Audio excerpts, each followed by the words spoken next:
수강생 여러분 안녕하세요. 지난 시간에는 1980년대까지 한국의 초기 ODA를 살펴보았습니다. 이번 시간에는 EDCF와 코이카의 설치에 대해 좀 더 알아보고 1990년대 한국의 ODA 통계를 검토해보고자 합니다. 지금 보시는 것은 외교부 홈페이지에서 ODA 실시 체계를 설명하고 있는 것입니다. ODA 중 한국 정부가 직접 제공하는 양자간 원조의 운용이 중요한데 무상 원조, 즉 증여는 외교부가 주관하고 코이카가 실시합니다. 그리고 유상 원조, 즉 양어성 차관은 기획재정부가 주관하고 EDCF를 재원으로 하여 한국수출입은행이 실시합니다. 지난 시간에 살펴본 바와 같이 EDCF와 코이카는 각각 대외경제협력기금법과 한국국제협력단법에 의해 1987년과 1991년에 설치되었습니다. 1990년대부터의 한국의 ODA는 이렇게 갖춰진 실시체계 하에서 개발도상국들에 제공되었습니다. 먼저 대외경제협력기금 20년사에서 EDCF의 탄생과 초기 활동에 대해 알아보도록 하겠습니다. 1980년대 초 한국 정부는 개방화, 자율화 등 국제화 정책을 추진하면서 제3세계와의 협력 증진에도 관심을 가졌습니다. 이에 따라 1983년 경제기획원 차관을 위원장으로 하는 해외협력위원회가 설치되었습니다. 해외협력위원회에서는 대개도국 협력을 위한 기금 설치가 계속해서 논의되었지만 대외 채무가 많은 당시 한국 현실에서 시기상조라는 의견이 많았습니다. 해외협력위원회는 1986년 정부 직제 개편 과정에서 경제기획원에 신설된 대외경제조정실로 흡수되고 경제기획원 장관을 위원장으로 하는 대외협력위원회가 신설되었습니다. 1986년에는 경상수지가 소폭이지만 흑자로 전환되면서 분위기도 바뀌었습니다. 대외경제조정실은 그해 6월 대개도국 경제협력 증진 방안을 마련했는데 여기에 대외경제협력기금법을 제정하는 내용이 포함되었습니다. 별도 입법의 필요성에 대해 경제기획원은 대외적으로 정부 간 협력 자금을 수출 촉진에 활용한다는 오해를 불식시키기 위해서는 적당한 법적 도대가 필요하다는 점을 강조했습니다. 경제기획원은 이 기금을 자신들이 관리하기를 원했지만 부처 간 협의를 거쳐 재무부가 관리하는 것으로 변경되었습니다. 대신에 경제기획원 장관을 위원장으로 하는 기금운용위원회에서 중요 사항을 결정하도록 했습니다.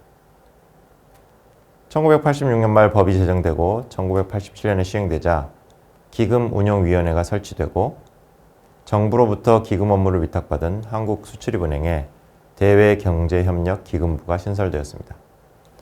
지금 보시는 것은 그해 6월 한국 정부가 한국수출입은행에 보낸 기금 업무 위탁 공문입니다. 그해 7월 정부 출연금 150억 원이 납입되었고 정부는 외무부를 통해 8개국 15건, 약 1억 2천만 달러 규모의 차관 지원 요청을 받았습니다. 당시 환율로 환산하면 약 1,000억 원에 해당하는 금액이었습니다. 한국 정부는 그중 나이지리아 철도 차량 현대화 사업과 인도네시아 파당시 우회도로 건설 사업에 각각 1,000만 달러와 1,300만 달러를 지원하기로 그해 12월 결정했습니다. 화면에 보시는 그래프는 승인액과 집행액의 추이를 보인 것입니다. 1987년에 18억 원이 승인된 것을 보실 수 있습니다. 그런데 EDCF의 차관은 장기 차관이기 때문에 승인 이후 길게는 10년에 걸쳐 자금이 집행되었습니다. 그래프에서 보시는 것처럼 첫 차관 집행은 1989년에 1억 2천만 원이었습니다. OECD의 DAC2A 통계를 보면 이것은 대나이지리아 차관이었습니다. 1987년에 같이 승인된 대인도네시아 차관은 1990년 승인된 대필리핀 차관과 함께 1991년부터 집행되었습니다. 1988년에도 두 건의 차관이 승인되었지만 해당국이 준비가 충분치 않아 신청을 철회해야 하는 일도 있었습니다. 이에 대해 한국 정부는 차관 대상국에 대한 종합적인 이해, 사업계획에 대한 사전정보 수집을 강화하기 위한 노력을 추진해 갔습니다. 1992년에는 중국, 인도네시아, 필리핀, 파키스탄, 베트남, 폴란드, 케냐, 칠레 등 8개국을 중점 지원 대상국으로 지정하기도 했습니다. 이때 주로 고려한 것은 수출 시장 확보였습니다. 1993년 출범한 김영삼 정부는 OECD 가입을 추진하면서 개발도상국과의 협력을 강화했습니다. 이에 따라 대외협력기금 지원 규모는 큰 폭으로 증가하게 됩니다. 특히 1994년부터 중국에 대한 지원이 시작된 것도 큰 몫을 했습니다. 1992년 차관 승인액은 72억 원에 불과했지만 1993년에는 506억 원, 외환위기 직전인 1996년에는 3,027억 원으로 증가했습니다. 이에 따라 집행액도 1992년 11억 원에서 1998년에는 1,426억 원으로 증가했습니다. EDCF의 재원에 대해서도 간략히 말씀드리겠습니다. EDCF의 재원은 정부 출연금, 차입금, 순이익으로 구성됩니다. 1987년부터 2000년까지 누계를 보면 정부 출연금이 37%, 차입금이 19%, 순이익이 44%였습니다. 그런데 순이익이 비율이 높은 것은 그만큼 차관의 양허성이 높지 않았다는 의미이기도 합니다. 2000년대 이후에는 양허성이 높아지면서 순이익 비율이 점차 낮아졌고 2010년대에는 순이익이 마이너스가 되었습니다. 다시 한국의 ODA 실시체계표로 돌아가 보겠습니다. 코이카가 담당하는 무상원조는 물자공여, 현금공여, 프로젝트형 사업, 개발조사, 연수생 초청, 전문가 파견, 해외봉사단 파견 등 여러 분야에 걸쳐 있는 것을 보실 수 있습니다. 1991년 코이카가 만들어지기 전에는 이 일들을 여러 부처에서 나눠서 하고 있었습니다. 예를 들어 연수생 초청과 전문가 파견의 경우 많은 부분을 과학기술처가 담당하고 있었고, 그래서 지난 시간에 봤던 것처럼 과학기술 영감에서 그 통계를 확인할 수 있었던 것입니다.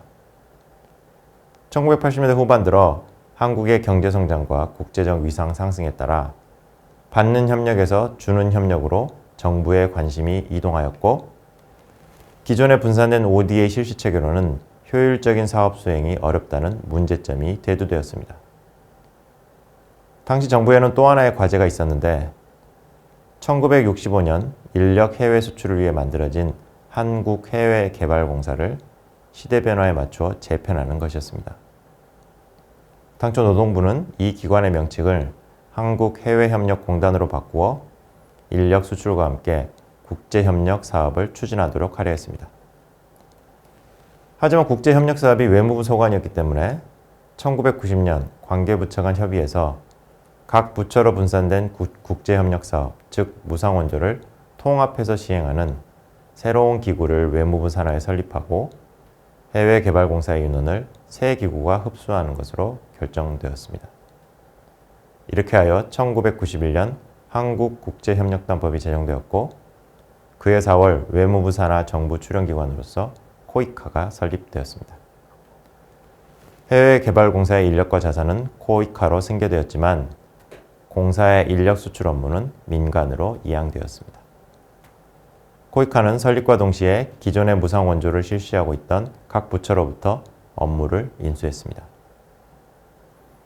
코이카의 최초 직원 158명 중 146명은 해외개발공사로부터 왔고, 이 밖에 연수생 초청과 전문가 파견을 담당하던 과학재단에서 온 직원이 3명, 해외봉사단 파견을 담당하던 유네스코 한국위원회에서 온 직원이 9명 있었습니다. 화면의 그래프는 코이카의 사업 실적입니다. 행정비를 포함했을 때 1991년 170억 원에서 시작해 1998년에는 540억 원으로 늘었습니다. 행정비를 제외하면 1991년 130억 원에서 1998년 430억 원으로 늘어난 것입니다. 코이카에서는 연수생 초청, 전문가 파견 등의 사업을 인력 협력으로, 개발조사, 물자 지원 등의 사업을 개발 협력으로 구분합니다. 이 둘의 구성을 봤을 때 처음에는 사업비 중 개발 협력 사업의 비율이 매우 높았지만 점차 인력 협력 사업의 비율이 늘어나 2000년에는 거의 비슷해진 것을 알 수 있습니다. 개발 협력 사업은 초기에는 거의 물자 지원이었지만 점차 프로젝트형 원조로 중심이 옮겨간 것을 볼 수 있습니다.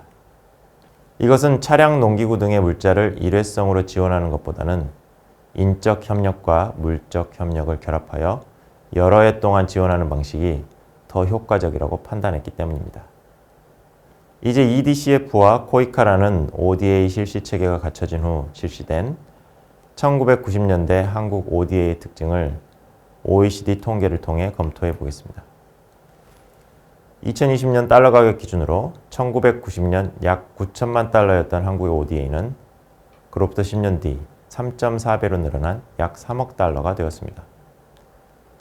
이것은 다자협력기구에 대한 출자 출연금까지 포함했을 때이고 그것을 제외하고 양자간 원조만 보면 1,750만 달러에서 1억 8,300만 달러로 10.5배가 되었습니다.